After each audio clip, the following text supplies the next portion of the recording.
సుతుని రారే చూతము రాజసుతుని రే జననా మాయను రారే చూతము రాజసుతుని రే జననా మాయను రాజులకు రాజు మెస్సయ్యా రాజులకు రాజు మెస్సయ్యా రాజితంబగు తేజమదిగో రాజితంబగు తేజమదిగో రారె చూతము రాజసుతుని రే జననామాయను దూతగణములన్ తేరి చూడరే దైవవాకులన్ తెల్పగా దేవుడే మన దీన రూపున దేవుడే మన దీన రూపున ధరణి కరిగే ఈ దినమున ధరణి కరిగే నీ దినమున రారె చూతము రాజసుతుని రే జననా మాయను బాలుడడుగో వేల సూర్యుల బోలు సద్గుణశీలుడు బాలుడడుగో వేల సూర్యుల బోలు సద్గుణశీలుడు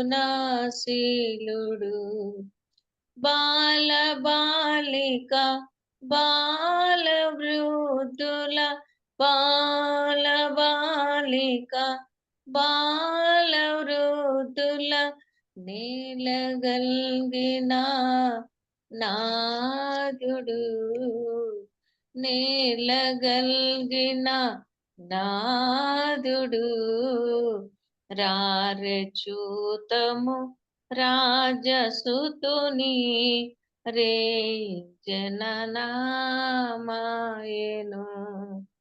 రాజులకు రాజు మెస్సయ్యా రాజులకు రాజు మెస్సయ్యా రాజితంబగు తేజమదిగో రాజితంబగు తేజమదిగో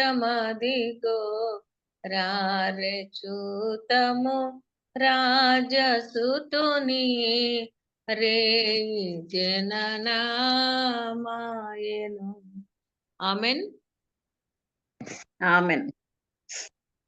వందనాలు సిస్టర్. రారే చూతము రాజసుతుని చక్కటి పాట. ఈ భూమి మీదకు మన కోసము జన్మించినటువంటి బాలుడైన క్రీస్తు యేసును చూతము రండని క్రీస్తు జననం గురించి చక్కటి పాట పాడి వినిపించినటువంటి జాస్మిన్ గారికి ప్రత్యేక వందనాలు తెలియజేస్తున్నాను.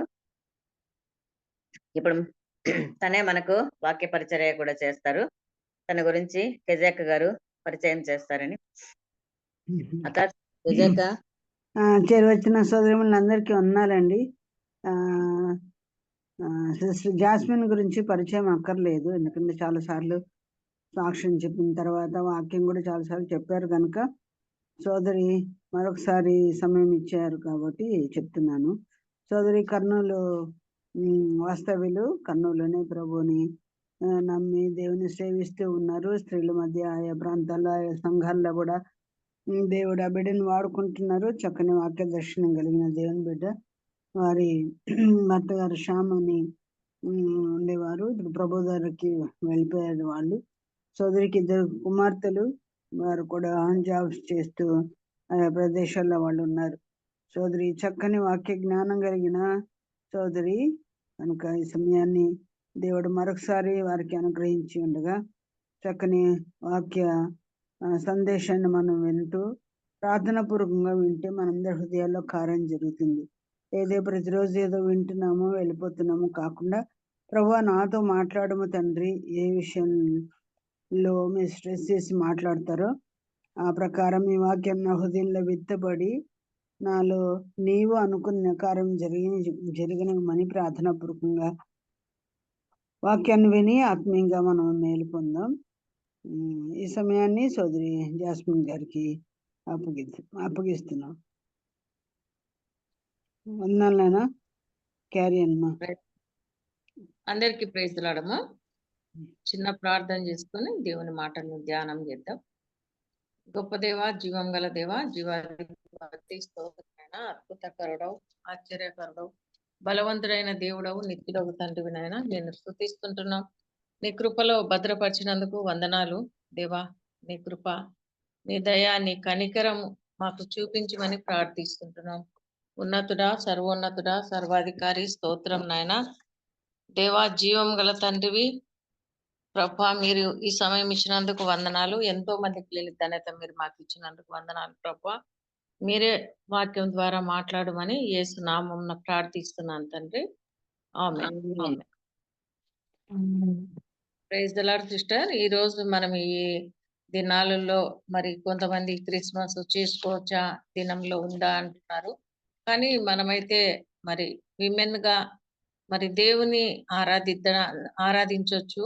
ఎందుకంటే దేవుడు మానవుడైన దినం కనుక ఆయన మన కొరకు జన్మించినాడు. ఇంకొకటి యేసు ప్రభువు చూసినట్లయితే అనేక చోట్ల నీ పాపములు క్షమింపబడి ఉన్నవి, నీ పరుపులు ఎత్తుకొని నడువుము అనే చెప్పిన మాటలు కూడా మనం చూస్తాం. అంటే మరి మాటతో చెప్తే అక్కడ పాపాలు క్షమించబడినాయి కదా. బేతెస్త రోగి దగ్గర కానీ, ఇంకొక చోట పాపాత్మురాల దగ్గర కానీ ఆ విధంగా చెప్పినప్పుడు మరి ఆ పాపాలు క్షమించబడినాయి కదా. యేసు ప్రభు స్వయంగా భూలోకానికి రావాల్సిన అవసరం ఏముంది అని మనం చూస్తే సర్వ పాప పరిహారం రక్త ప్రోక్షణ అవశ్యం తద్రక్తం పరమాత్మేన పుణ్యదాన బలియాగం. అంటే మనము హెబ్రీ 2:14 ప్రకారము రక్త మాంసములు గలవారిమి కాబట్టి రక్త మాంసములు కలవారిమి గనక మనలను విమోచించాలంటే రక్తమే అర్పించబడాలా. మాట చేత కూడా ఆయన పరలోకం నుంచి మరి సృష్టినైతే ఆమెనని ఒక మాటతో చెప్పినాడు.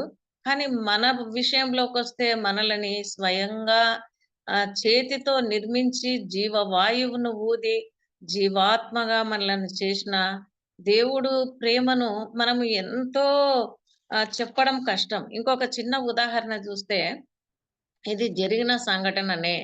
ఒక జైల్లో ఒక ఆయనకు hang him not deliver him అని ఉందంట మెసేజ్. దాంట్లో ఏమంటే హ్యాంగ్ హిమ్ నాట్కు కామ నాటు పక్కన పెట్టి డెలివరీ హిమ్ అంటే అతన్ని విడుదల చేయండి అని. లేదు కామ హ్యాంగ్ హిమ్ పక్కన పెట్టి నాట్ డెలివరీ హిమ్ అంటే అతన్ని విడుదల చెయ్యొద్దు అనేది ఉంటది. ఇక్కడ ఏమైందంటే ఒక ఆయనకు క్షమాభిక్ష ఫైనల్ గా ఎవరు పెడతారంటే రాష్ట్రపతి ఫైనల్ పవర్. రాష్ట్రపతి ఆయనకి ఇచ్చినాడంట. అంటే రేపు ఉరి తీస్తారు కాబట్టి ఆయనకు ఉరి తీయొద్దండి అని రాష్ట్రపతి క్షమాభిక్ష లెటర్ పంపిస్తే ఆ రేపు ఎవరినైతే ఉరి తీస్తాడో అతనుండి ఆ పేపర్ ను వెంటనే చించి పడేసినాడంట.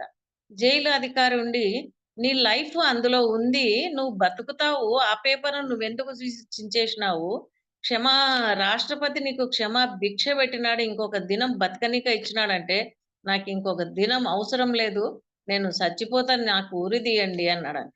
ఇప్పుడేమో రాష్ట్రపతి ఏమో క్షమాభిక్ష పెడతా అంటాడు, వీటేమో నన్ను ఉరి తీయండి అంటాడు. ఇది ఎట్లా అని మొత్తానికి మళ్ళీ సుప్రీంకోర్టు పోయిందంట కేసు.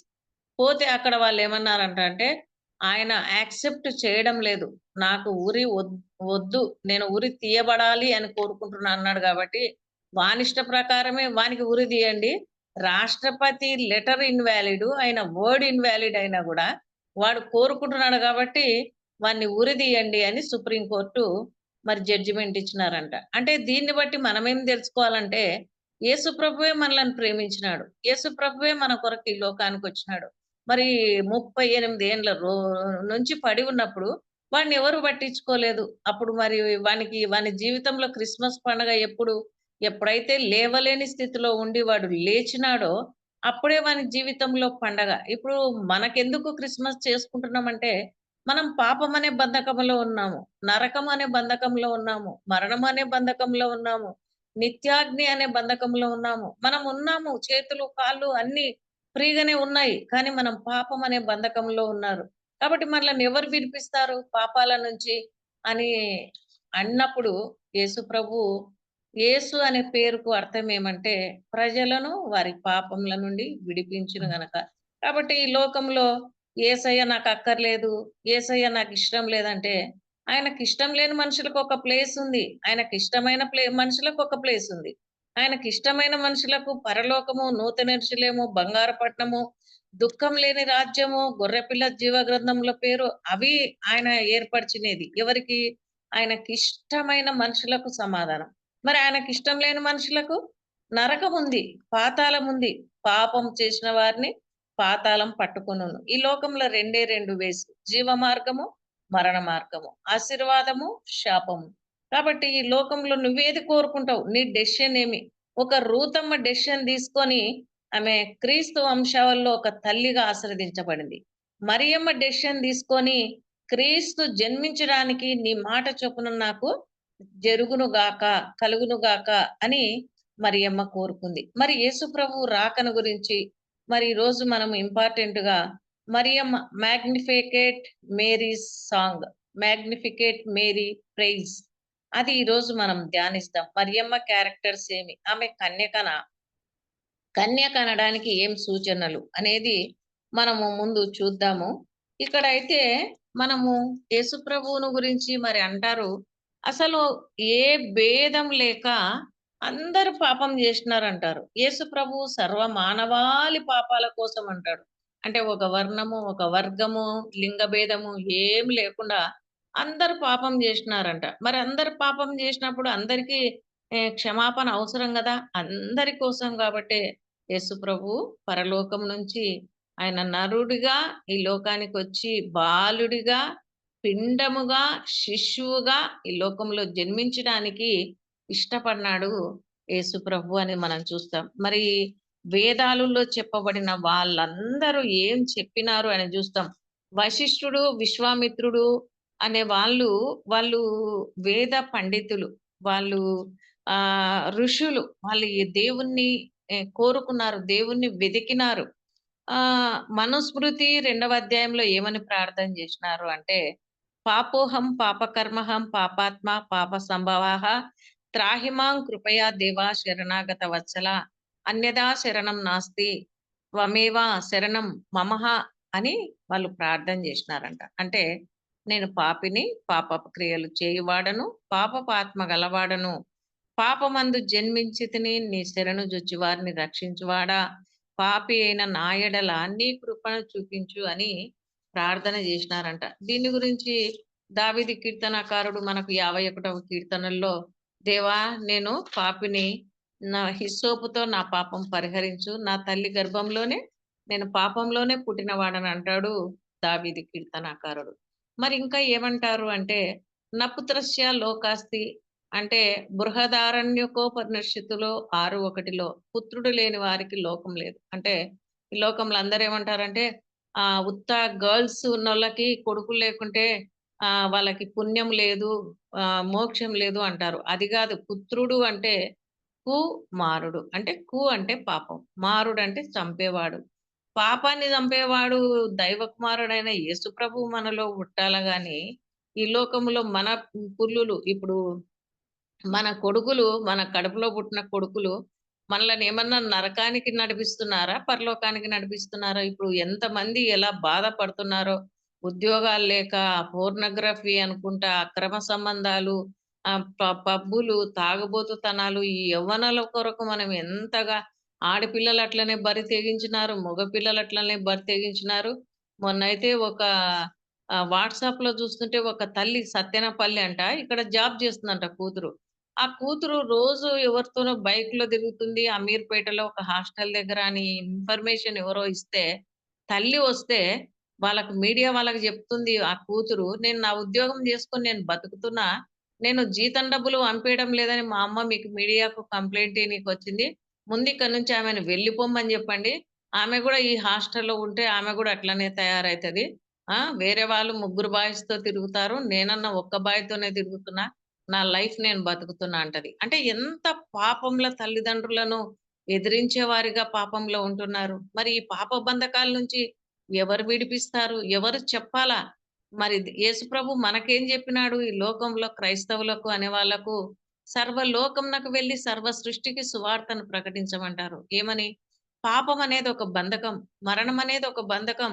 దాని నుంచి వదిలిపెట్టి రండని. ప్రకటన గ్రంథంలో బబులోనుకు తీర్పు తీరుస్తున్న దానికి రెండంతలుగా కలిపి పెట్టుడి. దాని పాపంలో పాలి కాకుండా దూరంగా ఉండండి అని. ఈ లోకంలో ఒకే ఒకటి మన పుస్తకాల్లో గ్రంథరాజము ఏది అంటే పరిశుద్ధ గ్రంథం. ఏ పుస్తకానికి గూడా ఆ పుస్తకం పేరు పరిశుద్ధ గ్రంథము అని లేదు. మన దేవుడు పరిశుద్ధుడు. భూత, వర్తమాన, భవిష్యత్ కాలంలో ఉండు సర్వాధికారియగు దేవుడు పరిశుద్ధుడు, పరిశుద్ధుడు, పరిశుద్ధుడు అని మనం చూస్తుంటున్నాం. కాబట్టి అట్టి పరిశుద్ధుడు మనల్నేం కోరుకుంటున్నాడంటే, నేను పరిశుద్ధుడను గనక నీవు పరిశుద్ధంగా ఉండాలంటాడు. పరిశుద్ధ పట్టణం.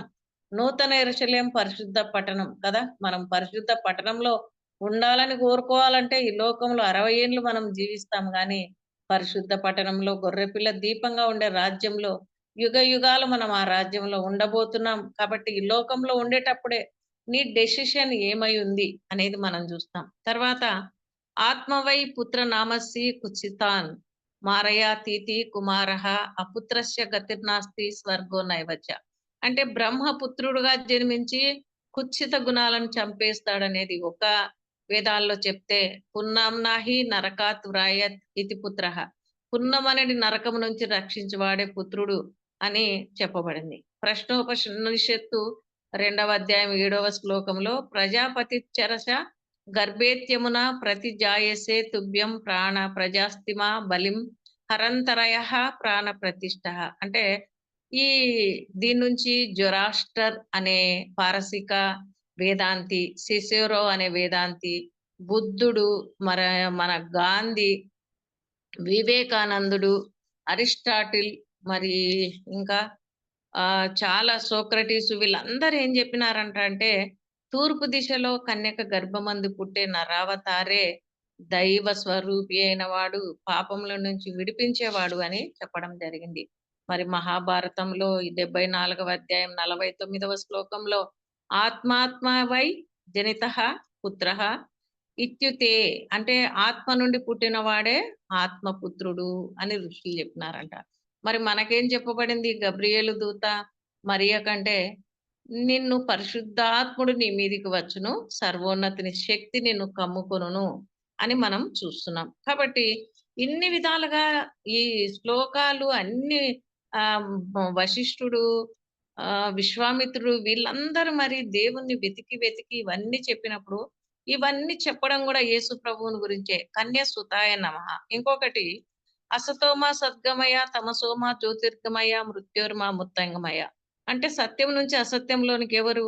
యేసయ్య. నేనే సత్యము జీవము. చీకటిలో నుండి వెలుగులోనికి నేనే జీవపు వెలుగు. మరణం నుంచి జీవంలోనికి యోహాను సువార్త 5:24. నేను కుమారుని యందు విశ్వాసముంచువాడు మరణం నుంచి తీర్పులోనికి రాక జీవంలోకి తప్పించబడతాడు. కాబట్టి పునరుద్ధానము, జీవము యేసు ప్రభువే. ఈ విధంగా లేఖనాలలో అన్నిట్లో కూడా యేసు ప్రభువును గురించే చెప్పబడింది. మరి బైబిల్‌లో 66 పుస్తకాల్లో కూడా మరి యేసు ప్రభువును గురించే చెప్పబడింది. ఈరోజు మరి చూస్తే క్రిస్మస్ కాబట్టి క్రిస్మస్‌ను గురించి ఒక ఆహ్, చిన్న కవిత చెప్పిన తర్వాత నేను మరియను గురించి ఈరోజు కొంచెం మెడిటేట్ చేసుకుందాం మనం. క్రిస్మస్ అంటే క్రీస్తును ఆరాధించిన దినం. ఇది అమరవాక్కు, అంబరవాక్కు, అపరూపవాక్కు, అజరామర వాక్కు, అసిధార వాక్కు, అవధులు లేని వాక్కు, అద్భుత వాక్కు, అవని వాక్కు, అపరవాక్కు, ఆమెనన్వాని వాక్కు, ఆలోచనకర్త వాక్కు, అజరామర వాక్కు, అత్యద్భుత వాక్కు, అమరణ వాక్కు, అభిషిక్తుని వాక్కు, అమర కుమారుని వాక్కు. కాబట్టి క్రిస్మస్ అంటే దేవుడు మానవుడైన మధుర దినం, క్రీస్తు భూమిపై అవతరించిన మరపురాని సుదినం. క్రీస్తు యేసు అను శిశువుగా సిద్ధపడిన దినం, క్రీస్తు రాజాదిరాజుగా యూదుల రాజుగా రాజిల్లిన దినం, ప్రవక్తల ప్రవచనాలు నెరవేరిన దినం, ప్రాచ్య దేశ జ్ఞానత్రయానికి దిశ నిర్దేశించుటకు అందాల తార కాంతి కిరణాలతో కనువిందు చేసిన దినం, అంబరాన కోటి సూర్యప్రభలతో ఉదయించిన క్రీస్తును చూపుటకు అందాల తార బెత్లెహేము తార అరుదించిన దినం, అమావాస్య చీకటిలో పున్నమి వెన్నెలలు కురిపించిన అమృత దినం, నక్షత్రం నవ్విన దినం, నిశిరాత్రిలో ప్రకృతి ప్రణమిల్లిన దినం, నీతి చిగురు భూమిపై మొలచిన దినం, ప్రభు భూమి నుండి దివికి, నింగి నుండి నేలకు అరుదించిన దినం, పరమండల ప్రధాన దూత గబ్రియేలు దావీదు పట్టణమందు లోక రక్షకుడు ఉదయించిన సువర్తమానం అందించిన దినం, ప్రకృతి అంతా తెలిమంచు పరదాలు కప్పి ప్రభువుకు వింజామరలు వీచిన దినం, క్రిస్మస్ దినం. మహోన్నతుడు మనుజుడుగా మారిన దినం, మరణాన్ని తన మరణంతో మరణింపజేసిన మృత్యుంజయుడు మనజుడుగా మారిన మహాదినం. మరణాన్ని తన మరణంతో మరణింపచేసిన మృత్యుంజయుడు మనుజుడుగా మారిన మహాదినం, సర్వ మానవాళి యొక్క మరణ మృదంగం ఆపిన దినం, మానవత్వం దైవత్వం కలిసి పుట్టిన దినం, మహిమరాజు మానవుణ్ణి మహిమ లోకానికి ఆహ్వానించుటకు వచ్చిన దినం, మానవ సంబరాలు అంబరాన్నంటే అపురూప దినం, షాలేము రాజు శాంతి రాజు శిలోహు రాజు సమాధానాన్ని ప్రకటించిన ప్రపంచ శాంతి దినం, సర్వోన్నతుడు సంతోషించిన సువర్ణ దినం, దేవుడు దీనుడై దిగి వచ్చిన దివ్య దినం, రక్షణ శృంగం రక్షణ తెచ్చిన రమ్య దినం, చరిత్రను సువర్ణాక్షరాలతో లిఖించే చిరంజీవ దినం, సర్వ సృష్టికి శాంతిని కాంతిని సమాధానాన్ని రక్షణను తెచ్చిన ఒకే ఒక్క సుదినం ఈ దినమే దేవాది దేవుడు రాజాది రాజు ప్రభుల ప్రభువు పుడమికి ఏతించిన పుణ్యదినం, పర్వదినం, పండగ దినం, ధన్య దినం, క్రిస్మస్ దినం, రాజుల రాజు జన్మదినం. ఇదే క్రిస్మస్ దినం. కాబట్టి మన యేసు ప్రభువును గురించి ఎంత చెప్పినా కూడా మనము ఆయనను వర్ణించడానికి మనకు మాటలు సరిపోవు. కాబట్టి ఇంకా మరి యేసు ప్రభువును గురించి మనం ఇంత చెప్పినాము. మరి మన సంఘం గురించి ఏమన్నా చెప్పడం జరిగిందా అనేది మనం చూస్తే,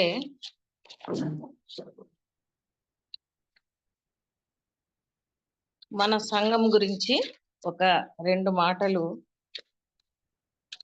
సంఘము వధువు సంఘముగా దేవుడు సిద్ధపరిచినప్పుడు వధువు సంగమా ఎలా సిద్ధపడాలంటే, బండ సందులో ఎగిరే పావురమా, పరో రథాశ్వాలతో పోల్చబడిన సంగమా, షారోను పొలములో పూయి పుష్పమా, సంధ్యారాగం చూపట్టుచు చంద్రబింబం అంత అందం గలదై వ్యూహిత సైన్య సమభీకర రూపమా, సజీవ సువార్త పరిమళమా, రాజులైన యాజక సమూహమా, జీవ మహిమ నీతి అక్షయ అతిశయ అపరంజి కిరీటముల కొరకు పోరాడుతున్న ప్రియ సంగమా, నశించుచున్న ఆత్మల కొరకు విలపిస్తూ విజ్ఞాపన చేస్తున్న 2 తటాకములతో నిండిన హెష్బోను పట్టణమా, బంగారు బుట్ట పని చేసిన వస్త్రం, విచిత్రమైన పనిగల వస్త్రం ధరించి చెలికత్తెలతో ప్రభువును ఎదుర్కొనే సంఘమా, ప్రకాశ నిర్మలమైన వస్త్రాలు, సన్నపు నార బట్టలనే పరిశుద్ధుల నీతి క్రియలను ధరించిన గొర్రెపిల్ల భార్య సంగమా,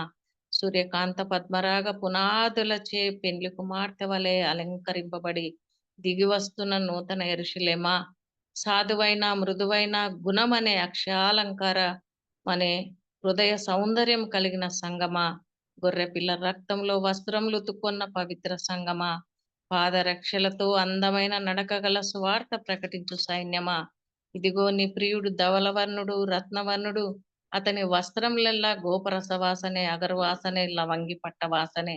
ఈ రాజు నీ ప్రభు నీ సౌందర్యం కోరినవాడు. ఆరాధిద్దాం, సాగిలపడి ఆ రారాజును నమస్కరిద్దాం. నీ క్రియలకు సిద్ధపరిచిన జీతంతో మెస్సియా 2వ రాకడలో త్వరగా వస్తున్నాడు. ప్రతి విశ్వాసి సంఘ వధువుగా సిద్ధపడి మెలకువతో పరిశుద్ధతో పరిశుద్ధాత్మతో ఎదుర్కొంటకు సిద్ధపడదుము గాక. ఆమేన్. కాబట్టి ఈరోజు మనము ఎవరిని గురించి ధ్యానిద్దామంటే, కన్యక గర్భవతి అయి కుమారుని కనింది అనేది చూస్తాము. ఎందుకంటే ఈమె కన్యక గర్భవతినేనా అనేవి లేఖనాలు చెప్తున్నాయా, ఇంకా ఏమన్నా చెప్తున్నాయా అనేది మనం ధ్యానిద్దాం ఈరోజు. ఆమె కన్యక అని చెప్పడానికి మొట్టమొదటిగా ఆదికాండం 3:15లో మనం చూస్తాం. స్త్రీ సంతానం అనబడును అని. అంటే నీకు స్త్రీకి సంతానం నాకు వైరం కలగజేస్తాను. నిన్ను తల మీద కొడితే నువ్వు దాన్ని మడమ మీద కొడతావు అన్నది. ఇది మోషే గారు ఆదికాండంలో, ధర్మశాస్త్రంలో, మరి ఆదికాండాల్లో ఆయన ఫస్ట్ మొదటి జెనసిస్ ఆదికాండంలోనే ఇదొక ప్రాఫెసీ. స్త్రీ సంతానం. అంటే మనమంతా ఎవరు? పురుష సంతానం. అందుకనే మనకు తండ్రి గోత్రము, తండ్రి పేరు, తండ్రి ఇంటి పేరు ఈ విధంగా వస్తది. కాబట్టి ఈమె స్త్రీ సంతానం అంటే యేసు ప్రభువు అని మనం చూసినాం. 2 మరి ప్రవక్తల గ్రంథంలో గూడా ఈమె కన్యక అనే రుజువు ఉందా అని మనం చూస్తే ఖచ్చితంగా రుజువు ఉంది అని చూడొచ్చు. మరి చూస్తే ఈవెన్ బిలాము ప్రవక్త గూడా నక్షత్రం యాకోబులో ఉదయించును, రాజదండము ఇశ్రాయేలులో నుండి లేచును అనే ప్రవచనాన్ని చూస్తాం. అంటే ఒక ప్రవక్త గూడా అంటే కన్నులు తెరిచిన వాని దేవోక్తి అంటాడు. అంటే మనమంతా కన్నులు తెరవలేదా అంటే, మనోనేత్రములు తెరిచి మన మానవ నేత్రములు మూయబడి సర్వోన్నతిని చూస్తున్నాడంట. మహోన్నతిని ఎరిగిన వాని వార్త. మహోన్నతిని విద్యనెరిగిన వాని వార్త. కన్నులు తెరిచిన వాని వార్త. అంటే మనోనేత్రములు తెరిచి యేసయ్యను చూస్తున్నాడు. మరి అక్కడ యెషయా ప్రవక్త గూడా 7:14లో ఏమంటాడు? కన్యక గర్భవతి అయి కుమారుని కనును. ఆయనకి ఇమ్మానుయేల్ అని పేరు పెట్టబడును. అంటే ఎప్పుడు చూస్తున్నాడు ఆయన? యేసయ్య పుట్టక ముందు 700 సంవత్సరాలకు ముందే యేసు ప్రభువును చూస్తున్నాడు పుట్టినాడు అని. అంటే ఎక్కడ? మనోనేత్రములతో చూస్తున్నాడు. అది ఇంకా ఇంప్లిమెంటేషను అవ్వలేదు. అదే విధంగా యెషయా గ్రంథం 9:6లో ఆయన ఇన్నర్ క్వాలిటీస్ చెప్తున్నాడు యెషయా ప్రవక్త. ఏమని అంటే, ఆయన అద్భుతకరుడు. ఇదిగో శిశువు అనుగ్రహించబడెను, కుమారుడు పుట్టెను, అద్భుతకరుడు, ఆలోచనకర్త, బలవంతుడైన దేవుడు, నిత్యుడగు తండ్రి, సమాధానకర్తయగు సమాధానకర్తయగు అధిపతి అని అతనికి పేరు పెట్టబడింది. కాబట్టి ఆయనకు పేరేం పెట్టబడినది అంటే సమాధానకర్త. ఆయన ఇలా పుడతాడంటే శిశువుగా, బాలుడిగా పుడతాడన్న ప్రవచనాలు కరెక్ట్‌గా యేసు ప్రభు విషయంలో జరిగినట్లుగా చూస్తే, ఇంకొకటి ప్రజలందరినీ ఒక్కరిని గాదు, ఒక్క క్రైస్తవులను గాదు, ఒక్క స్త్రీలనే గాదు, పురుషులను గాదు, పిల్లలను గాదు, సర్వ మానవాళిని వారి పాపముల నుంచి విడిపించేవాడు యేసు ప్రభువు అని చూస్తాం. ఇంకొకటి అసలు యేసు ప్రభులో ఉన్న ప్రేమ ఎట్లా? ప్రాణాన్నిచ్చే ప్రేమ. ఎంత ప్రేమ ఈ లోకంలో భార్యాభర్తలు గాని, ఎవరన్నా అన్నదమ్ములు గాని, అక్క చెల్లెండ్లు గాని, కడుపులో పుట్టిన పిల్లలు, భర్త ఏదో ఒక స్వార్థంతో ప్రేమిస్తారేమో గాని, మన యేసయ్య ఏమి ఎల్లలు లేని, కొలతలు లేని ప్రేమతో, శాశ్వతమైన ప్రేమతో ప్రేమించేవాడు మన యేసు ప్రభువే. ఈ లోకంలో మనకు ఒకానొక సమయంలో గూడా మనకు ఒంటరితనం అనిపిస్తది. ఇంట్రెస్ట్ అనిపియదు. ఎందుకు పుట్టినాం మనం అనిపిస్తది. మనల్ని ఎవరు ప్రేమించరు అనిపిస్తది. బాధలు, వేదలు, కష్టాలు, కన్నీళ్ళు ఇట్టి పరిస్థితిలో మనల్ని ఎవరు ప్రేమించరు అంటే యేసుప్రభు అంటాడు, ఇదిగో నేనున్నాను అంటాడు. నిన్ను ప్రేమించేవాడు, నిన్ను ఇష్టపడేవాడు ఒకే ఒక్కరి ప్రపంచంలో. నీ డబ్బు లేకపోయినా, నీ అందం లేకపోయినా, నువ్వు ప్రేమించకపోయినా ప్రేమించేవాడు ఒకే ఒక్కడు యేసుప్రభువే. మరి అటువంటి యేసుప్రభువు ప్రేమతో ప్రపంచంలో ఇప్పటికి అందరూ చాలా మంది రెఫ్యూజ్ చేస్తున్నారు యేసుప్రభు నామాన్ని. కానీ యేసుప్రభు దీర్ఘశాంతంతో ఉన్నాడు. ఆయనకి ఇష్టలుగా లేని వాళ్ళు పాతాళంలో పడతారు. ఆయన పని చేయని వాళ్ళు సమాధికి సిద్ధపడతారు. మనం మరి ఆయన పని చేస్తున్నామా? ఆయనకి ఇష్టలంగా మనం ఉన్నామా? మనకు 24 గంటలు దేవుడు మనకిస్తుంటే ఆయన సువార్త ప్రకటిస్తున్నామా? పరిశుద్ధంగా జీవిస్తున్నామా? సంఘంలో, సమాజంలో సజీవ సువార్త పత్రికలుగా మనము ఉంటున్నామా? అనేది మనకు మనం రక్షణ కలిగి ఉండాలా? మరి సువార్తను ప్రకటించాలా? అనేక ఆత్మలను రక్షించడానికి మనం సిద్ధపడి ఉండాలా. కాబట్టి ఇప్పుడు మరి ఆదికాండంలో ఆమె కన్యక అని ప్రవక్తల గ్రంథంలో యెషయాలో మరి సంఖ్యాకాండంలో కూడా ఆమె కన్యక అని చూసినాం. ఇంకొకటి చూస్తే దానియేలు గ్రంథం ప్రవక్తల గ్రంథంలో కూడా 2వ అధ్యాయం 45వ వచనంలో నెబుకద్నెజరుకు ఒక కల వచ్చింది. అందులో ఒక ప్రతిమ ఉంది. పైన తలనేమో బబులోను కింగ్డమ్ గురించి, మరి భుజాలేమో సిల్వర్, మెడో పర్షియా గురించి చెప్పబడింది. ఉదరము, తొడలు దేని గురించి? Greek Kingdom, next Roman Kingdom.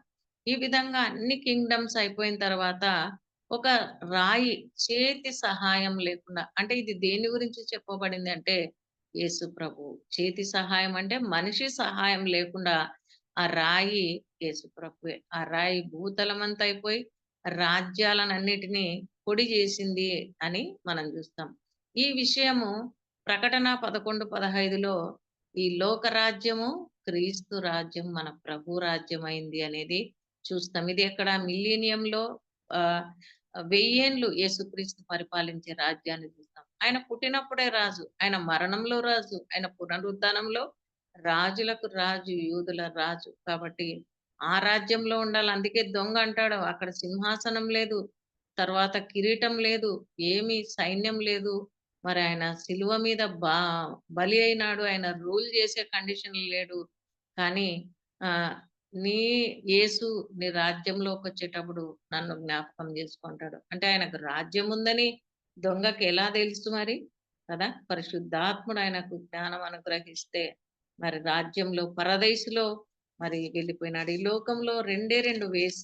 మరి మొదటి దొంగ దూషించినాడు, నరకానికి వెళ్ళిపోయినాడు. రెండవ దొంగ నిమిషంలో మరి 6 గంటల్లో పశ్చాత్తాపం పొంది పరదేశకు పోయి నిత్యత్వంలో దుఃఖం లేని రాజ్యంలో ఉండడానికి కోరుకున్నాడు. మరి ఈ లోకంలో అదే మన డెసిషన్ ఏమైంది? మనం యేసయ్యని నమ్ముకుంటున్నామా? అమ్ముకుంటున్నామా? మరి ఒప్పుకోకుండా ఉంటున్నామా? తృణీకరిస్తున్నామా? మరి రాత్రిపూట అయితే కీర్తన 42:8లో యేసును గూర్చిన కీర్తన, ప్రార్థన నీకు తోడుగా ఉండును అని మనం చూస్తాం. మరి మనం ఎంతసేపు ప్రార్థన చేస్తున్నాం? ఏ కీర్తనలు పాడుతున్నాం? యేసయ్యను గురించి ఎవరికన్నా చెప్తున్నామా? మన స్వయంగా మన రక్షణ మనం కొనసాగిస్తున్నామా? మన కుటుంబాల కొరకు, రాష్ట్రాల కొరకు, రాజ్యాల కొరకు విజ్ఞాపన చేస్తుంటున్నామా? బద్దలైన బండ సందుల్లో నిలబడి దేశ ప్రాకారం పాడు కాకుండా ప్రార్థిస్తున్నామా? మరి నా పేరు పెట్టబడిన జనులు తమను తాము తగ్గించుకొని తమ చెడు మార్గం విడిచినప్పుడు దేశాన్ని స్వస్థపరుస్తానంటాడు. ఇప్పుడు దేశం భయంకరమైన పరిస్థితుల్లో హామాసు, యెరూషలేము యుద్ధము, మణిపూర్ పరిస్థితి, వాయనాడు, విజయవాడ, ఫ్లోరిడా ఎన్ని ఫ్లడ్స్, ఇవన్నీ భయంకరమైన స్థితిలో మరి భారతదేశంలో విగ్రహారాధన, అక్రమ సంబంధాలు, చిన్న పిల్లలు, యవనస్తులు, మరి సిగరెట్లు, పబ్బులు, పోర్నోగ్రఫీ, తాగడము ఎంత భయంకరమైన పాపంతో ఉంటున్నారు. మరి మనం మన కుమారుల కొరకు, మన కుమార్తెల కొరకే కాకుండా విజ్ఞాపన ఆత్మతో దేశం కొరకు, సంఘం కొరకు, సమాజాల కొరకు, సంఘ కాపర్ల కొరకు, మరి ఎంతమంది సంఘ కాపర్లు సంఘాలను పడగొడుతూ సంఘాలను వడగొట్టడమే కాదు, సంఘ కాపర్లను కూడా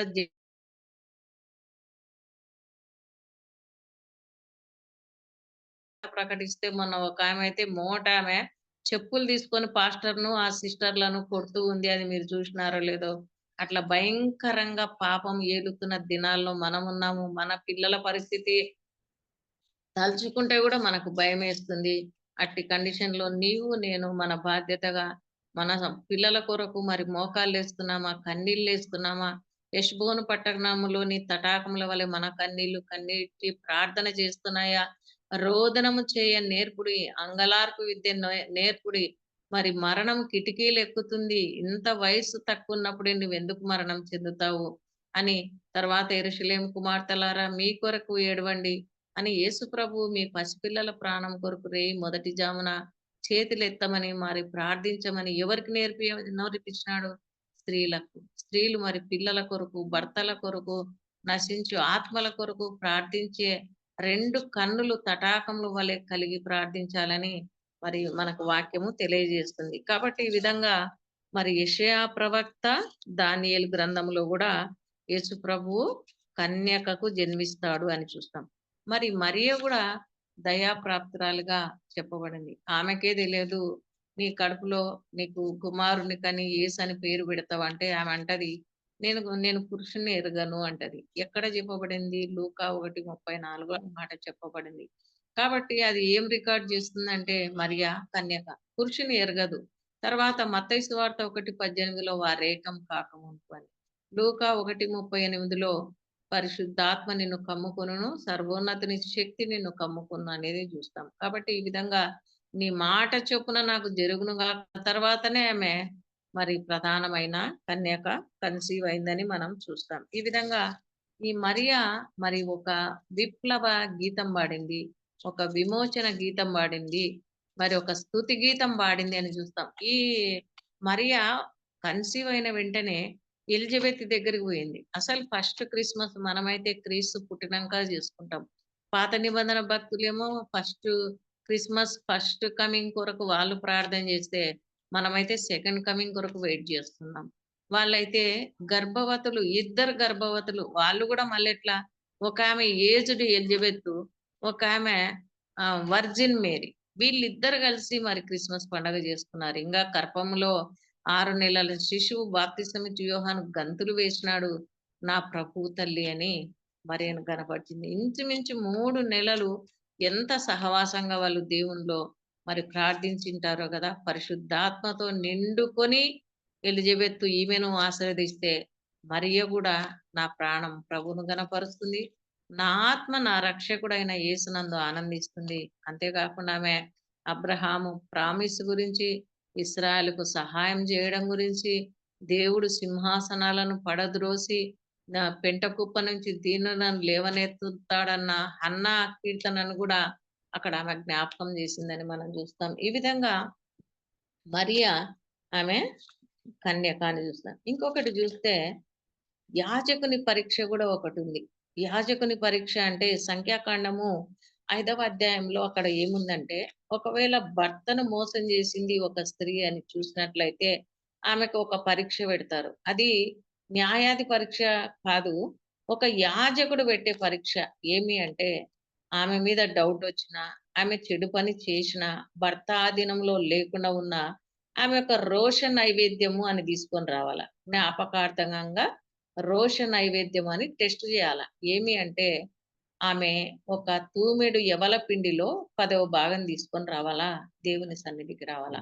అక్కడ ఉన్న మట్టి తీసుకొని యాజకుడు కుండలో పరిశుద్ధమైన నీళ్ళు ఆ మట్టి వేసుకొని ఒక శపథం జెపిస్తాడు. ఏమంటే, నువ్వు పాపం చేయకుంటే, నీ భర్త ఆధీనరాలవై ఉంటే నీకు ఏమవ్వదు. లేదు అంటే నీ నడుము పడిపోయి, నీ పొట్ట ఉబ్బిపోయి నువ్వు మరణిస్తావనేది శపథం అన్నమాట. అది పాపం చేసిన వాళ్ళకు ఆ పరీక్ష. మరి కన్య మరియకు కూడా ఆ పరీక్ష చేసినారు.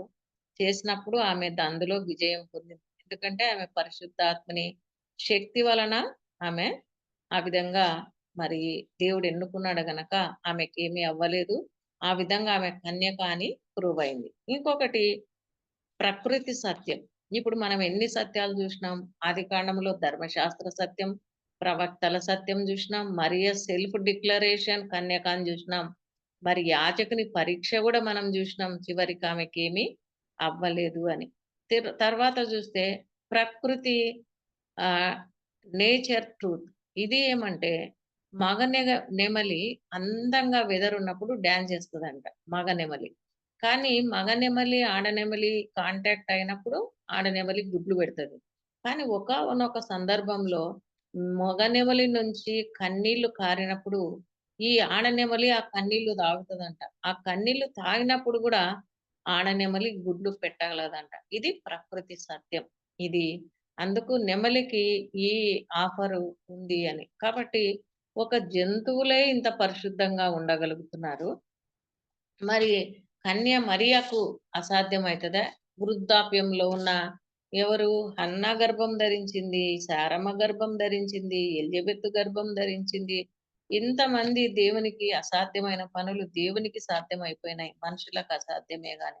కదా! ఇక్కడ ప్రకృతికి గూడా సాధ్యమైంది. ఒక ఆడ నెమలి గూడా మగ నెమలి కన్నీళ్లు తాగి సంపర్కం వలన కాకుండా గుడ్లు పెట్టగలిగింది. ఇవన్నీ చూసినట్లయితే మరి కన్య మరియ ఆమె దేవునికి అసాధ్యమైంది లేదు అనేది చూస్తాం. ఇంకొకటి ఇప్పుడు రిమోట్ తోని మనం టీవీని ఆపరేట్ చేస్తాం. అంటే రిమోట్ ఎంత డిస్టెన్స్ ఉంటదో టీవీని ఆపరేట్ చేస్తాం. మరి తర్వాత బాంబులను గూడా బ్లాస్ట్ చేస్తారు. కార్ బాంబులను ఇక్కడ రిమోట్‌తో పేలుస్తున్నారు. మనకు తెలుసు కాబట్టి కొన్ని రిమోట్ కార్లు పేల్చి చాలా మంది మరణించినారని గూడా మనకు సంఘటన తెలుసు. ఈ విధంగా బాంబులు, టీవీలు, రిమోట్‌లతోనే ఆపరేట్ జేస్తే, మరి సర్వోన్నతిని శక్తి కమ్ముకొని ఒక కన్య మరియ గర్భం ధరించదా? ఖచ్చితంగా ధరిస్తది. మరి బైబిల్‌లో ఉంది కీర్తన 127లో ఆయన తన ప్రియులు నిద్రిస్తుంటుండగా వారికిచ్చుచున్నాడు అనే మాటను మనము చూస్తున్నాం. కాబట్టి ఆయననే ఇవ్వాలా సంతానాన్ని అని మనం చూస్తాం. లేయా ద్వేషించబడినప్పుడు ఆమెకు దేవుడు గర్భం తెరిచెను అని. రాహేలమ్మ గొడవ చేసింది. నాకు గర్భమి అంటే, నేను దేవునికి ప్రతిగా ఉన్నానా అని పుత్రదాత వృక్షము రూబేను దగ్గర నుంచి తీసుకొని, అప్పుడు యాకోబును మరలా ఆమె లేయా గూడా తన దగ్గరికి రమ్మని చెప్పినట్లుగా చూస్తాం. ఈ విధంగా పిల్లల కొరకు ఏ విధంగా వాళ్ళు మరి గొడవ పడినట్లుగా మనం చూస్తాం. కానీ లేయ ఏ విధంగా ద్వేషించబడిందో గాని 4వ కుమారుని కని యూదా అని దేవుని స్తుతిస్తాను అని యూదా అని పేరు పెట్టింది. మరి లేయా గర్భం నుంచి, యూదా వంశం నుంచి, దావీదు పట్టణం నుంచి, దావీదు గోత్రం నుంచి మనకు యేసు ప్రభువు జన్మించినాడు. ఇది ప్రవచన సారము అని మనం చూస్తాం. మరియమ్మ మరి నాతాను దావీదు కొడుకు నాతాను నుంచి మరియా రావడం జరిగింది. సొలొమోన్ నుంచి యోసేపు రావడం జరిగింది. ఇద్దరు దావీదు వంశీకులే, నజరేతు వారే అని మనం చూస్తాం. ఇంకొకటి ఏమంటే యేసు ప్రభువు మరణించినప్పుడు ఆయన మాండలిన్ క్లాత్‌ను 1,00,000 గంటలు 40 మంది టాప్ మోస్ట్ సైంటిస్ట్‌లు టెస్ట్ చేసినారంట. ఇప్పుడు ఆ మాండలిన్ క్లాత్ మాస్కో మ్యూజియంలో ఉందంట. ఆ బ్లడ్ శాంపుల్ టెస్ట్ చేస్తే అది సజీవమైన రక్తము. అందులో 23 క్రోమోజోమ్స్ మరియమ్మవి ఉంటే, ఒక్క వైట్ క్రోమోజోమ్ హోలీ స్పిరిట్‌ది ఉంది అని కనుక్కున్నారంట. కాబట్టి ఈ విధంగా మరియమ్మ పవిత్రురాలు అని మనము చూస్తున్నాం. ఎన్ని పరీక్షలు ఎన్నుకుంది ఆమె అంటే, మరి యోసేపు విడనాడాలనుకుంటాడు. ఈ విధంగా అయినప్పుడు గూడా ఆమె తర్వాత బేబీ మరి చంపాలనుకున్నప్పుడు రాత్రికి రాత్రి ఎప్పుడు ఈజిప్ట్‌కు వారిపోతారు. ఆమె ప్రెగ్నెంట్‌గా ఉన్నప్పుడు ప్రజా సంఖ్య వ్రాయాలని బెత్లెహేమ్‌కు రావడం జరిగింది. సెన్సస్‌లో మరి ఆయన పేరు ఎంటర్ జరిగింది సీజర్ అగస్టస్ విషయంలో. కాబట్టి ఈయన కాలంలో అడుగుపెట్టిన కాలపురుషుడు, యుగ పురుషుడు, శక పురుషుడు, చరిత్ర పురుషుడు, ప్రవచన పురుషుడు, కాలపురుషుడు, కాలాతీతుడు. ఇంత యేసు ప్రభువు అసలు హిస్టరీ అంటేనంటే హిజ్ స్టోరీ. హిజ్ ఎవరు? ఆయన. బైబిల్ అంతా ఆయననే ఉంటది.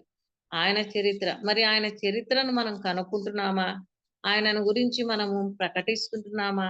మరి మనము దేశం కొరకు, రాష్ట్రాల కొరకు మనం పని చేస్తుంటున్నామా? దేవుని కృపలో మనం ఏమన్నా ఇప్పుడు భయంకరమైన స్థితిలో మన కుటుంబాలను జ్ఞానవంతురాలాగా కట్టుకుంటున్నామా? ఇంకొకటి చూస్తే అసలు యేసు ప్రభువు ఒక్కడే పాపములను క్షమించుటకు అధికారం గల దేవుడు. యేసు ప్రభువు ఒక్కడే పరలోకం నుంచి 2024 సంవత్సరాల కిందట ఈ లోకానికొచ్చినాడు. మరి ఇంగ ఈ సంవత్సరం అయిపోతుంది. మనం డేట్ ఎందుకు రాస్తాం? ఈరోజు ఎంత డేటు? 7/12/2024. టైము 4:30 గంటలు, 4:45 నిమిషాలు. అంటే ఎందుకు రికార్డ్ చేస్తున్నామంటే, ఈ సమయము కిందట, ఇన్ని గంటల కిందట, ఇన్ని నిమిషాల కిందట, ఇన్ని సెకండ్ల కిందట, ఇన్ని సంవత్సరాల కిందట క్రీస్తు కాలంలో అడుగుపెట్టిన దినం. క్రీస్తు శకము క్రీస్తు పూర్వం అనే కాలాన్ని విభజించినాడంటే ఒక్క యేసు ప్రభువే. ఇది శాలివాహన శకము, జీమూత వాహన శకము ఇవన్నీ శకాలే అని చెప్పలే గాని మరి క్రీస్తు శకం అనే చెప్పినాడు. ఈ లోకంలో ప్రతి ఒక్కరు డేట్ ఆఫ్ బర్త్ చెప్పాలంటే దేవుడు లేడు అని చెప్పినోళ్ళు కూడా ఆయనలో ఉండేది. మన యేసయ్య ఊపిరే.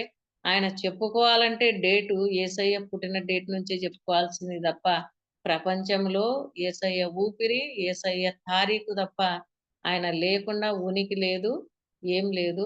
కానీ దేవుడు దీర్ఘశాంతం వహిస్తున్నాడు. ఒకరోజు ఆయన వస్తాడు. తీర్పు తీర్చే విధంగా వస్తాడు. మనం ఆయన ఎదుట సిద్ధపడాల. అంటే మన మనము దివారాత్రంలో ఆయన వాక్యాన్ని ధ్యానించాలా. ఆత్మ సంబంధమైన పాటలు పాడాలా. తర్వాత ఆయనను ఇంకెట్లా స్తుతించాలా, సమాజంగా కూడుట మానుకోనక మనం నిత్యం 24 గంటల్లో ఇస్తే 24 గంటల్లో దశంభాగం మన మన తలాంతులలో దశంభాగం, సమయంలో దశంభాగం, మరి డబ్బులో, కాలములో, మన టాలెంట్స్‌లో ప్రతి ఒక్కటి దేవుడి లోకంలో ఏం కోరలే. సాతాను విలువైన నీ ఆత్మను దొంగిలించాలా, తనతో పాటు నరకంలోకి తీసుకుపోవాలని 666 ముద్ర ఈ విధంగా ఎన్నో ఇంట్రొడ్యూస్ చేస్తుంది. మన శరీరం ఈ లోకంలో 60 ఏండ్లే జీవిస్తే, మనం నిత్యత్వంలో ఉంటే యుగ యుగాలు జీవిస్తాం. అందుకనే 12 మంది శిష్యులు హతసాక్షులైపోయినారు. గ్రహాం స్టెయిన్స్ హతసాక్షి అయిపోయినాడు. కాబట్టి శరీరంను చంపువాని కాగా, ఆత్మను శరీరములు పడద్రోయగల మన యేసయ్యకు మనం భయపడదాం. క్రీస్తు ఈ లోకంలో జన్మించినాడని గాదు, క్రీస్తు రారాజుగా నీ హృదయంలో జన్మించినాడా? ఆయన హృదయం అనే తలుపు తడుతూ ఉన్నాడు. మరి ఆ తలుపును తీసేవారిగా మనం ఉన్నామా? ఆయనను హృదయంలో చేర్చుకునే వారంగా ఉన్నామా? ఈ లోకంలో మన పని ఏంటి? మనలను దేవుడు ఎందుకు పిలుచుకున్నాడు? మరి క్రీస్తు దినం వరకు మరి వెయ్యేళ్ళ రాజ్యంలో మనముంటామా? మన పరిశుద్ధత, మనం ఎప్పుడు ఏమైపోతామో మనకు తెలియదు. కాబట్టి ఒకరోజు ఆయన మన క్రియలకు తగిన సిద్ధపరిచిన జీతం తీసుకొనొస్తున్నాడు. మన జీతం అక్షయ, ఆనంద కిరీటాలన్నీ తీసుకొనొస్తున్నాడు. మనం సిద్ధపడదామా? ఈ లోకంలో మెలకువగా ఉండి అనేకుల కొరకు ప్రార్థించే బిడ్డలుగా ఉంటామా? మనం ఏమైతే చేస్తామో మన సత్క్రియలు అనే ధనం కలిగి ఉండాలా? మరి ఈ క్రిస్మస్ అనేది వెలుగు పండగ, అభయ పండగ, సువార్త పండగ, పరిశుద్ధాత్మ పండగ, ఎన్ని చెప్పాలంటే జ్ఞానుల పండగ, గొల్లల పండగ. News north, east, west, south అన్ని సర్వ మానవాళికి ఇది పండగ. రాజులు, పిల్లలు, వృద్ధులు అందరూ పాల్గొన్నారు. కన్నమ్మ గూడా మరి యాకోబు పెనుయేలు అనుభవం కలిగి ఉన్నాడేమో గాని 104 ఏండ్లు బతికి స యెరూషలేములో ఆమె ఎవ్వరు లేరనకుండా పనుయేలు కుమార్తెగా యేసు ప్రభువును 104 ఏండ్ల వయసులో 40 దినాల బాలును చూసిన పెనుయేలు అనుభవం ఆమె గూడా కలిగి ఉంది. మరి కన్య మరియ, ఎలిజబెతు ఇంతమంది పరిశుద్ధాత్మతో నింపబడి మరి యేసయ్యను ఆరాధించినారు, స్తుతించినారు. గొల్లలు మరి స్తుతించినారు, కన్నవాటిని చెప్పినారు. జ్ఞానులు స్టార్ ఆఫ్ బెత్లెహేమ్ చూసి యేసు ప్రభువును బంగారము, సాంబ్రాణి బూలంతో అర్పించినారు. మరి నా కానుక ఏంటి? దేవుని చిత్తాన్ని మనమెలా చేస్తుంటున్నాం? మనం సువార్త ప్రకటించే బిడ్డలుగా ఉంటున్నామా? పరిశుద్ధంగా జీవిస్తున్నామా? ఈ క్రిస్మస్ దినాల్లో క్రీస్తు మన హృదయంలో జన్మించాలని అందరికీ I wish you all Christmas and happy new year. Thank you one and all. నాకు ఈ సమయం ఇచ్చిన దేవునికి, అక్కగారికి, విన్న మీకు వందనాలు చెల్లిస్తూ ముగిస్తున్నాను. Thank you. వందనాలు. వందనాలు సిస్టర్. Thank you. వందనాలు. వందనాలు. చక్కటి శ్రేష్టమైన వాక్య సందేశాన్ని అందించారు. నిజమే, డిసెంబర్ మంత్ అనగానే మనకి క్రిస్మస్ జ్ఞాపకం వస్తుంది. క్రిస్మస్ గురించి ఎంతో చక్కటి కవితని వినిపించారు. అలాగే ప్రభువు యొక్క గొప్పతనం గురించి, ఆయన జననం యొక్క విశిష్టతను బట్టి ప్రభువుకు స్తోత్రం. అలాగే వధువు సంఘం గురించి కూడా కవితను చదివి వినిపించారు. ఆ తర్వాత కన్యక అయిన మరియ గురించి ఎన్నో విషయాలు మనం విన్నాము. హిస్టరీ అనగా హిస్టోరీ అని, ఆయన పుట్టుకను గురించి, ఆయన యొక్క పుట్టుక యొక్క ప్రత్యేకతను గురించి ఎన్నో విషయాలు విన్నాము. అందుని బట్టి కూడా ప్రభువుకు స్తోత్రం. మనకు నిజమైన క్రిస్మస్ ఎప్పుడు? మన హృదయంలో క్రీస్తు మనకు జన్మించినప్పుడే మనకు నిజమైన క్రిస్మస్ గా మనము గుర్తించాలి. అలాంటి క్రిస్మస్ ను మాత్రమే మనం అందరం చేసుకుందామని ఆశిస్తున్నాను. ఆ విధంగా నిజ క్రిస్మస్ పండుగను జరుపుకోవడానికి మన ప్రియ ప్రభువు మనకు సహాయం చేయనుగాక. చక్కటి శ్రేష్టమైన వాక్య సందేశాన్ని అందించినటువంటి జాస్మిన్ సిస్టర్ గారికి ప్రత్యేక వందనాలు తెలియజేస్తున్నాను. వందనాలు అక్క. వందనాలు అక్క. Thank you sister. Thank you అమ్మా. థ్యాంక్ యూ కేశవ గారు. Thank you. ఇప్పుడు కెజక్క గారు మనకి ప్రేయర్ రిక్వెస్ట్లు ఏమైనా ఉంటే చెప్తారు. ప్రభునందు చేరి వచ్చిన పరిశుద్ధ స్త్రీలందరికీ వందనాలు. ప్రతిరోజు దేవుని సింహాసనం దగ్గర కూర్చొని మరియ వలె ఉత్తమమైన యేసు పాదం దగ్గర కూర్చొని దేవుని వాక్యం వినే భాగ్యం దేవుడు మనకు అనుగ్రహిస్తూ ఉన్నాడు. ఆయన వాక్య వర్షం కొరకే దేవునికి వందనాలు. ముఖ్యంగా సోదరి జాస్మిన్ గారు అనర్గళంగా నాన్ స్టాప్ గా తడముకోకుండా ఆత్మచేత నింపబడి మరి ఈ క్రిస్మస్ యొక్క విశిష్టతను గురించి రకరకాల కోణాల్లో మాట్లాడి ఉన్నారు. మీరే విన్నారు. ఫీడ్బ్యాక్ కూడా సోదరి మంజుల మనతో చెప్పారు. ఈ పండుగ క్రైస్తవుల పండుగ మాత్రమే కాదు అని. ఎప్పుడు మన పండుగ వాస్తవమే, కానీ యేసు ప్రభు ఈ లోకానికి వచ్చిన రాక, మొదటి రాక ముందుగానే ఆయన గురించి ప్రవచనాలు రాయబడ్డాయి. మరి 2000 సంవత్సరాలకు ముందుగా ప్రభు ఈ లోకంలో ఎలా పుట్టాడు, ఒక బలహీన ఘటాన్ని దేవుడు స్త్రీని వినియోగించుకొని ఆయన ఈ లోకానికి రావడం, ఆయన గురించిన విమర్శలు లోకంలో నేటి దాకా ఉన్నాయి, ఇంకా ఉండబోతాయి కూడా. కానీ వాటన్నిటిలో నిరూపణ రకరకాలుగా హిస్టరీలో రాయబడింది. ధర్మశాస్త్రము, ప్రవక్తలు చెప్పిన ప్రవచనాలు, ఎన్నెన్నో రాయబడిన గ్రంథము ఎన్నెన్నో మనకున్నాయి. మరి గొలలు, ఆ తర్వాత పేదల ద్వారా దేవుడు తన రాకను గురించి చెప్పాడు. జ్ఞానుల్ని వాడుకున్నాడు, నక్షత్రాన్ని వాడుకున్నాడు దేవుడు రకరకాలుగా. మరి మరియతోనూ మాట్లాడాడు దేవుడు, దేవదూతల ద్వారా కూడా దేవుడు మాట్లాడాడు. ఎన్ని రకాలైన మరి రుజువులు ఉన్నాయి, రూఢిపరుస్తున్నాడు దేవుడు. అదే సమయంలో నేడు పరిశుద్ధాత్మ ద్వారా ఎన్నో మనము రుజువులు చూస్తున్నాం, సైంటిఫిక్ గా రుజువులు చూస్తున్నాం. సిస్టర్ చెప్పారు కదా ఇప్పుడే, రిమోట్ల ద్వారా ఎక్కడో ఉన్న మరి దూరాన ఉన్న టీవీని మనం ఆపరేట్ చేయగలుగుతున్నాం, కార్లలో బాంబులు పెట్టి. మరి దాని ద్వారా అవి కూడా లక్ష్యాన్ని చేరి అనేకులను చెప్పడానికి మానవులు ప్రయత్నం చేస్తున్నారు. ఎన్నో రుజువులు ఉన్నాయి. నమ్మితే నమ్మిన వానికి మరి రక్షణ కలుగుతుంది, నమ్మని వానికి ఎన్ని విధాలు చెప్పినా కూడా మరి కాలుకేస్తే మెడకేసేవాళ్ళు, మెడకేస్తే కాలుకేసే వాళ్ళకి ఎవరేం చెప్పలేరు. నమ్మితే మరి పరలోకాన్ని పొందుకుంటారు, నమ్మకపోతే శిక్ష అని మనం చూస్తున్నాం. కనుక ప్రియులారా, మరి నమ్మి అనేకులు మనం ప్రభువుని మరి ఆరాధించగలుగుతూ ఉన్నాం, ప్రభుని గురించి సాక్ష్యం చెప్పగలుగుతున్నాం. దేవునికి స్తోత్రం. ఇది క్రైస్తవుల పండగ కాదు, నార్త్ ఈస్ట్ వెస్ట్ అందరూ కూడా, సౌత్, ప్రతి ఒక్కరి నుంచి నలుదిక్కుల ప్రపంచంలోని వారందరూ కూడా మరి సంతోషించగలిగిన ఉత్సవ దినం ఇది. నేను పండుగ చేసుకుంటే చేసుకోవచ్చు, తినేవాళ్ళు తింటారు, తాగేవాళ్ళు తాగుతారు, ధరించుకునే వాళ్ళు ధరించుకుంటారు, పండుగ చేస్తారు. కానీ నిజమైన పండుగ ప్రభువైన యేసుక్రీస్తును హృదయంలో చేర్చుకుంటేనే మరి ప్రభు కూడా పరలోకంలో చేర్చుకుంటాడు. పాప క్షమాపణ పొందిన వారు నిత్యానంద భరితులు అవుతారు. అందుకే దేవునికి స్తోత్రం. మనం చెల్లించే దినముగా అది చూస్తున్నాం. ఏ దినమో ఇది నిమిత్తంగా మనకు తెలియకపోయినా పుట్టింది వాస్తవమే కాబట్టి, ఒకవేళ ఆ డేట్ మనకు ప్రధానం కాదు, ఆయన వచ్చిన ఉద్దేశం ప్రధానమైంది. అది నెరవేర్చాడు ప్రభువు. ఆయన ఒంటరి వాడే మన కొరకు కలువరి శిలువలో తన ప్రాణం అర్పించి పుట్టింది చనిపోవడానికి కొరకే, చనిపోయి మృత్యుంజయుడై తిరిగి లేచి ఏ దేవుడు ఏ దేవతయు మరి నెరవేర్చాలని గొప్ప కార్యం దేవుడే జరిగించాడు. అబద్ధముగా వారు వ్యర్థమైన మూగ దేవతలుగా వారు ఉన్నారు, కానీ యేసు ప్రభు నిజమైన దేవుడు. ఎన్నో మరి ఆయన యొక్క ఈ పుట్టుకను పురస్కరించుకొని అనేక మంది భక్తులు భక్త రాండ్లు ఎంతో మంది ఇలాగ వాక్యాలు చెప్తున్నారు. మరొకసారి ప్రభు యొక్క జన్మాన్ని గురించి అన్ని రకాలైన ఆధారాలతో కూడా సోదరి వివరించింది. కనుక నమ్మిన మనము పరిశుద్ధంగా ఉండాలా, దౌష్ట్యం మన జీవితంలో కలిగి ఉండకుండా, పాపం యొక్క మిగులు చెత్త, ఆ చెదారం లేకపోతే ఆ పులిపిండి మన జీవితంలో కనబడితే మనకు క్షేమం ఉండదు. కనుక పరిశుద్ధంగా మనము మరి ఆరాధించి జీవించే బిడ్డలుగా ఉండాలి. చక్కని వాక్యాన్ని అనేక ఆధారాలతో కూడా మరి సోదరి అనర్గళంగా చెప్పినందుకు దేవుని ఆత్మతో నింపుకున్న బిడ్డను బట్టి దేవునికి స్తోత్రం.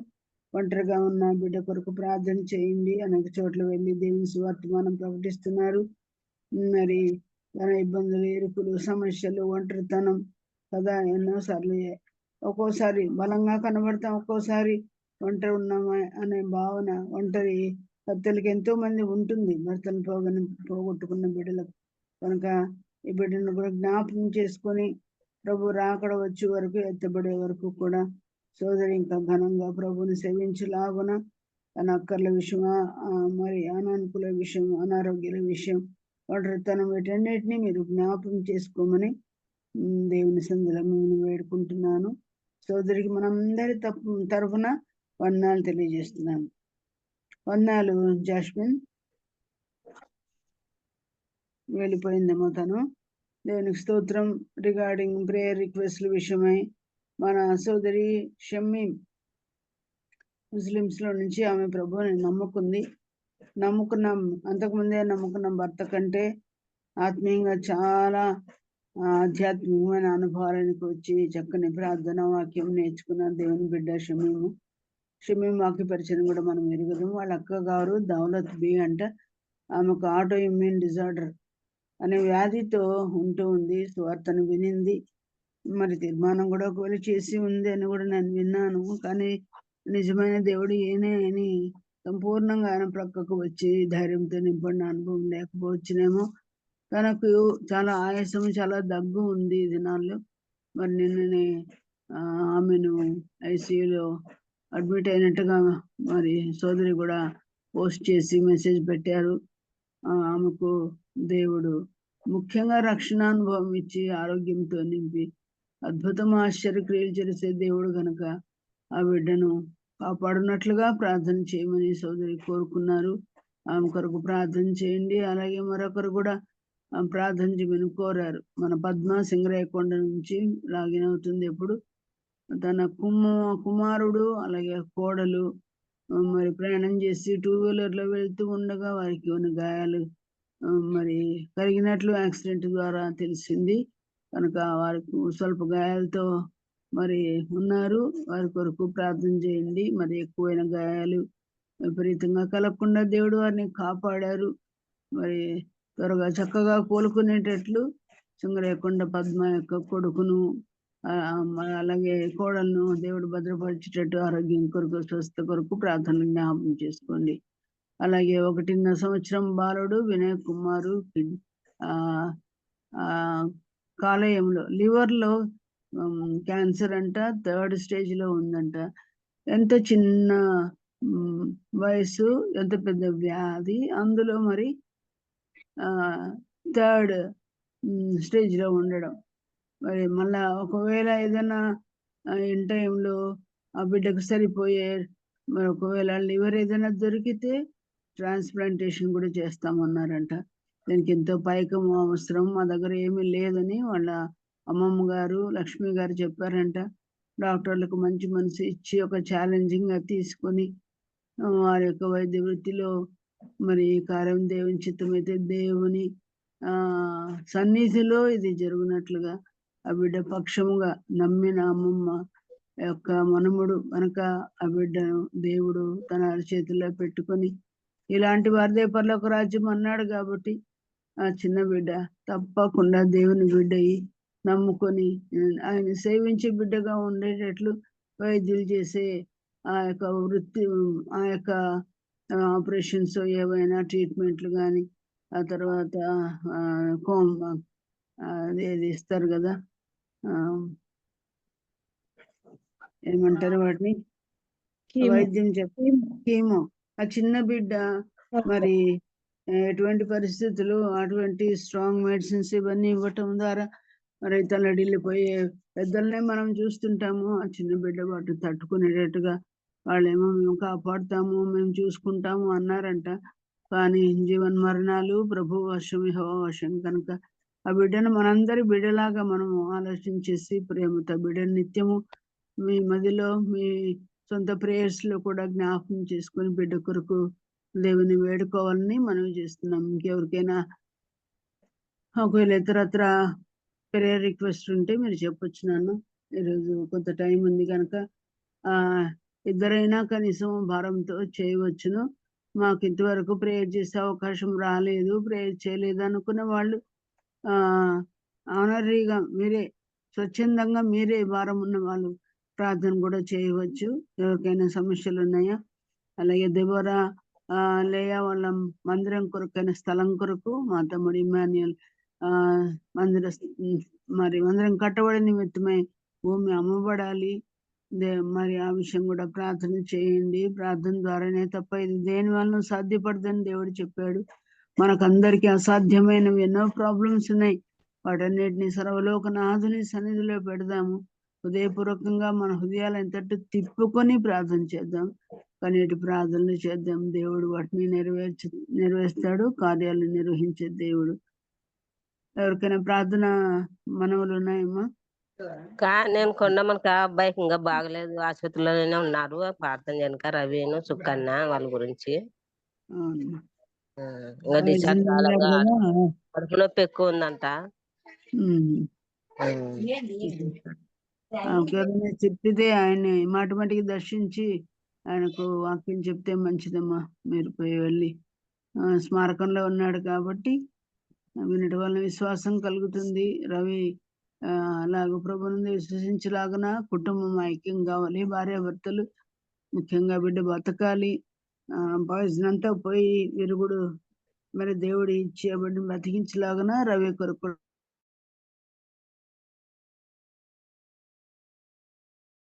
చాలా చెప్పబడుతున్నాయి. వ్యతిరేక పవనాలు చాలా ఎక్కువగా ఉన్నాయి. ఎప్పుడు లేని రీతిగా వ్యతిరేకాల్లో ఆటంకాల్లోనే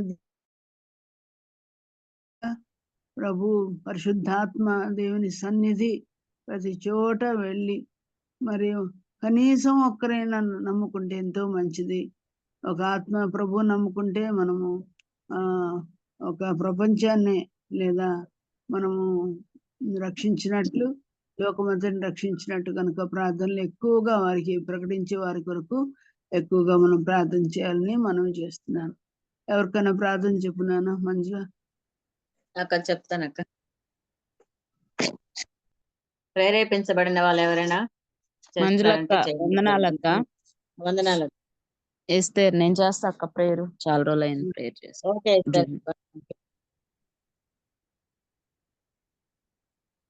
చేయనక్క. చేసి వస్తున్నాయి కదా ప్రేయర్ రిక్వెస్ట్లు. విన్నాను. అందరికి వందనాలండి. ప్రార్థన చేసుకుందాం. శాశ్వతమైన ప్రేమతో మమ్మల్ని మిక్కిలుగా ప్రేమిస్తూ ఎడతెగక మా ఎడల కృపను చూపుచున్న గొప్ప యేసయ్య, వందనాలు స్తోత్రాలు చెల్లిస్తున్నాం తండ్రి. దినదినము నూతన వాత్సల్యత కలిగిన దేవా వందనాలు చెల్లిస్తున్నాం యేసయ్య. ఈ దినం సజీవ లెక్కలు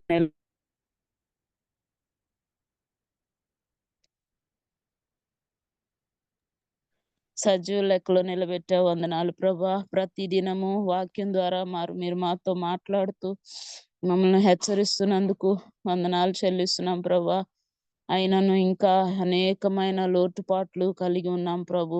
నిజంగా మరి మీ రాకడ అతి సమీపంగా ఉన్న సమయం, కానీ ఇప్పటికి ఇంకా దిద్దుబాటులోనే ఉన్నాం ప్రభా. జ్ఞాపకం చేసుకోండి, సరిచేయండి. వందనాలు చెల్లిస్తున్నాం.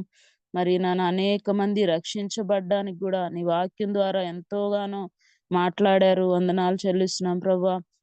అవునయ్యా, మరి దేవుని ఎరిగిన వారు ఎరగని వారు కూడా క్రీస్తు శకం క్రీస్తు పూర్వనే చెప్పాలని మరి ఆలోచన దయచేయండి, మంచి జ్ఞానము దయచేయండి. యేసుక్రీస్తు అందరికీ ప్రభు అనుకోవడానికి సహాయం చేయ.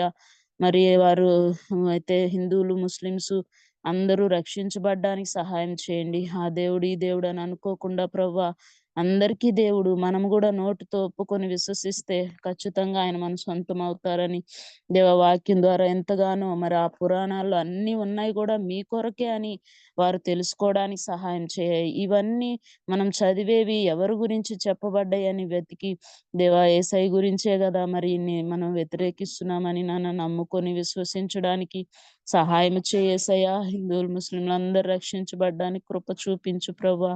నీ సన్నిధిలో వందనాలు చెల్లిస్తున్నాం.